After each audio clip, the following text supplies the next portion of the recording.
議員游泳池指出，這幾天的連續好大雨，造成台南坐業質淹水，在磨豆排水大溪橋的部分，水強要淹過路面，因為頂游的雨花高度不足，議員除了建議加懸堤花，另外嘛希望會用個增設移動式的抽水機。橋南一邊呢，抽水機無夠，2台爾，我建議呢愛有4台，啊若無橋南遐呢，平落雨就一定淹水，啊這所以今日人炸開，就是迄個所在呢下線遐呢，攏水攏搬過啦吼，搬到橋南遐，所以這個未來呢，對啊，這有哪會檢討一下吼？哦，我有預算報告啦。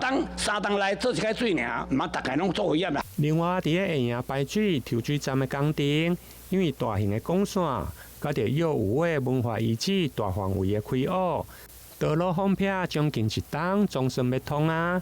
不過地面上的下營排水抽水站，預計9月才能交由水利局來施作，可能閣需要1冬外才能來完成。因為迄個時陣要想還要貴啊，因為咱的排水嘛是愛，咱的水抽水嘛是愛做一想法，甲送迄個麻豆排水入去嘛。啊，所以迄個所在，迄個拄迄條路，咱就愛甲放假緊來做想法。啊，想法已經做好啊嘛。抽大排消袂去啊。是。袂當拖款啊。對啦。哦。啊，水量呢，直直處理，你嘛無當處理啊。是。